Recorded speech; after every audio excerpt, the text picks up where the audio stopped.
Liverpool, nul. Chelsea, nul. Manchester City, nul. C'est vrai, Newcastle s'impose. Arsenal qui s'impose. Et même Arsenal, ce n'était pas un match facile. En fait, les équipes ne sont pas totalement en forme. Sauf Liverpool qui a une domination totale, oui. Mais même sur Liverpool, il y a des semaines, sur 6 points, ils prennent 2-3 points. Bonjour à tous les copains, j'espère que vous allez bien. Déjà, je tiens à rappeler, si vous aimez bien ce qu'on fait, histoire de nous soutenir, nous encourager, n'oubliez pas, comme d'habitude, on like, on partage, on s'abonne. Real de Madrid face à Celta Vigo hier, le Real Madrid qui s'impose, qui s'est fait quand même peur, aux prolongations 5-2. Avec un match où le Real commence fort, avec un gros Mbappé, parce qu'il faut rappeler, depuis le dernier match de la Supercoupe de la finale, Mbappé, il a retrouvé ses jambes. Ça se voit dans les accélérations, ça se voit dans son comportement, dans son attitude. Tu sens que Mbappé, il est en train de tirer le Real Madrid vers le haut. Donc, un gros Mbappé face à Celta Vigo, excellent, déjà dans les prises de contact, dans les accélérations, qui marque vite et essaie de rassurer le Real Madrid. Vinicius qui marque après 2-0, on s'est dit, bon, le match il est plié. Sauf que dans ce match, il y a quand même quelques faits du jeu qui ont entaché quand même la victoire du Real. C'est vrai, le Real s'est imposé 5-2. Mais on a vu que sur l'action de Mbappé, avant le but, il y a un potentiel penalty. Je ne vais pas faire les haters, mais sur la faute de Lunin, je pense que si ce n'est pas le Real Madrid, l'arbitre il siffle penalty. L'arbitre ne regarde même pas la VAR. Et puis voilà. Et Mbappé marque derrière 1-0. Vinicius 2-0. Vinicius qui est en train un peu de se cacher en ce moment. Vinicius se cache un peu derrière Mbappé parce que tu sens que l'aura de Mbappé, en fait, Mbappé aujourd'hui, c'est comme s'il est en train de se positionner comme étant le patron du Real Madrid. Et ça, c'est faire ressentir dans le jeu, en fait.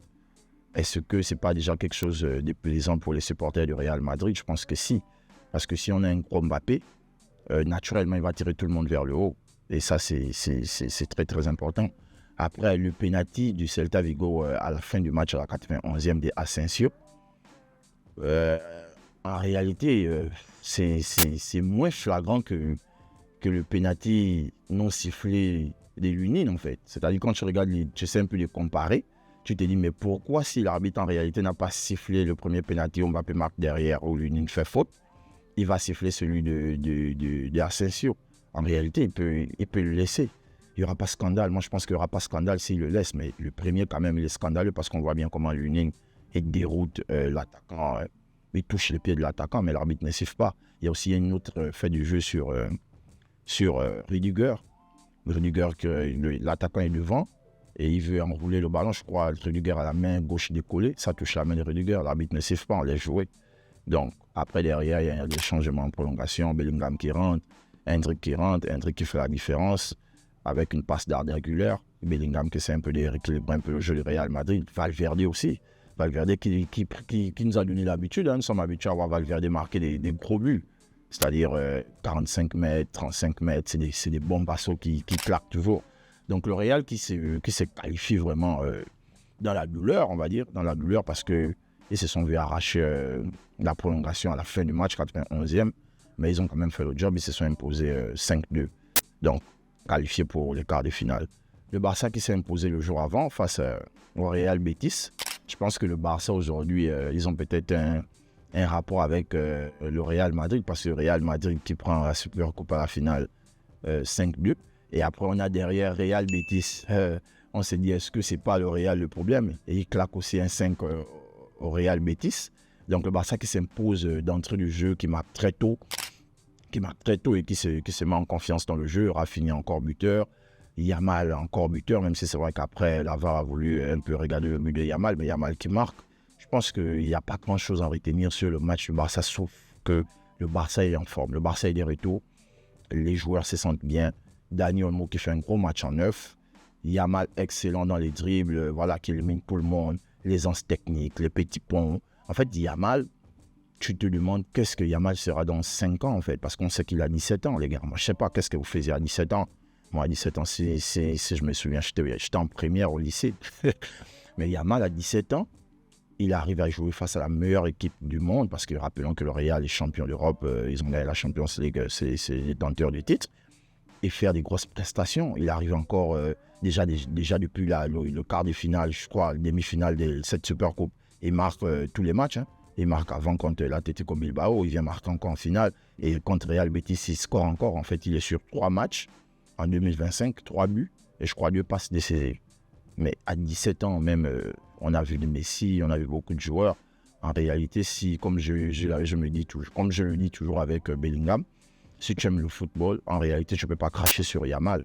Parce que ce que Yamal fait en 2-3 ans, champion d'Europe, il avait déjà gagné un titre où il était excellent avec l'Espagne. Et là, il est en train de juste montrer, confirmer en fait son statut. Et j'ai vu une information comme quoi l'année prochaine, Yamal va prendre le dossard 10. Vraiment, Yamal, c'est trop de choses. C'est trop de choses. C'est trop de choses en fait. La justesse technique, la finesse, c'est-à-dire que l'intelligence de jeu, la maturité, alors qu'il n'a que 17 ans, on sait qu'il a encore une marge de progression. Il doit encore prendre en masse, il doit encore prendre en maturité, il doit encore prendre, même de le jeu, comprendre le jeu. Mais quand il va arriver à ce stade, en fait, j'ai hâte de voir Yamal Prime.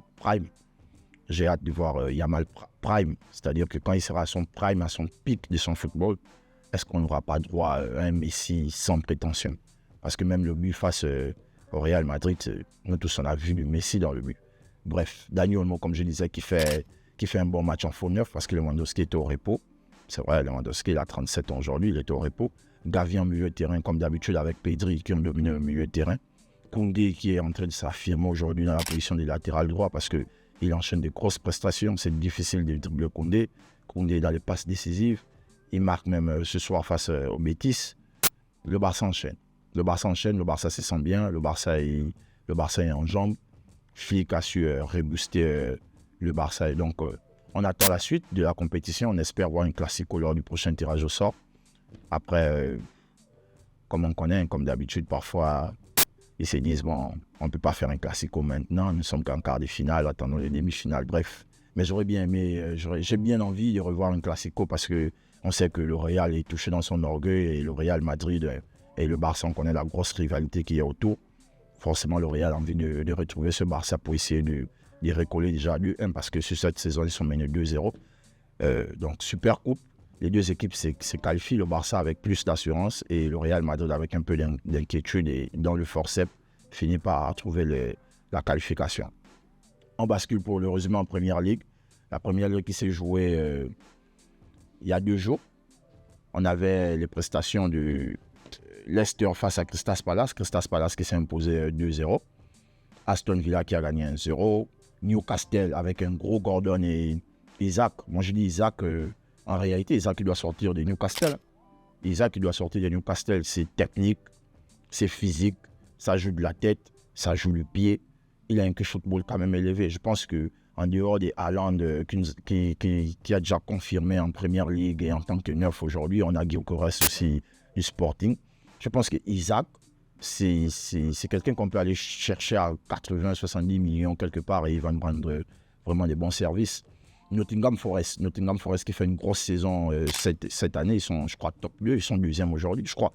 Non, Arsenal a gagné, parce que Arsenal devait repasser devant Nottingham Forest, voilà. Arsenal qui s'est imposé 2-1 face à Tottenham. Tottenham, comme je dis depuis une semaine, ils vont marquer, mais s'ils marquent 2 buts, ils encaissent 3 buts. La défense de Tottenham, elle est éclatée. Arsenal qui gagne Tottenham 2-1 et qui se repositionne devant Nottingham Forest. Mais Nottingham Forest, pour revenir sur eux, ils font un gros début de saison à Nottingham Forest. Ils font un gros début de saison. Déjà, ils ont accroché Liverpool. Ils ont gagné Liverpool au match aller en Première Ligue. Je crois que la première défaite de Liverpool, c'était face à Nottingham Forest. Donc, on avait hâte de revoir ce match, notamment Nottingham Forest-Liverpool. Et Nottingham Forest qui marque les premiers face à Liverpool et Liverpool qui se bat pour revenir au score. Et finalement, le score de parité 1-1. Personne n'a pu gagner ce match. Manchester City aussi qui s'est fait approcher par Brentford. Déjà, il n'était pas mené, il menait 2-0 avec un doublé de Phil Foden. Et ils se sont vus rattraper encore à la fin du match 2-2. Tu te demandes qu'est-ce qui ne va pas à City. Parfois, on s'est dit, bon, City, ils sont en train de revenir, ils récoltent, ils sont revenus 4e. Là, ils redescendent encore 5e. Et en fait, la saison de City, c'est compliqué. Est-ce que pour revenir sur Manchester City, c'est pas... On a vu que Pep, il était en instance de divorce. C'est pas s'il a divorcé avec sa femme. On s'est dit peut-être que Cette année, il n'a pas la tête là-bas, il pense à sa femme, il pense à sa famille, il passe à la suite avec les enfants, comment élever les enfants. Est-ce qu'il n'est pas quelque part perturbé par ça en fait? Peut-être que c'est ce qui perturbe Pep et il n'arrive plus à trouver la solution miracle. Après, c'est vrai que dans la saison, on a vu la dégringolade physique, j'arrive, de Bruyne. On a vu Doku absent, on a vu Grealish absent. Il y avait quand même pas mal d'absents en défense. Stones qui n'est pas là. Ruben Diaz aussi, qui à un moment donné, physiquement, ça ne suit pas. Le gardien aussi brésilien qui... Voilà, mais après, c'est vraiment une question à chercher à avoir la réponse. Chelsea aussi qui se fait accrocher 2-2. En réalité, en Première Ligue, ça ne bouge pas. Hein.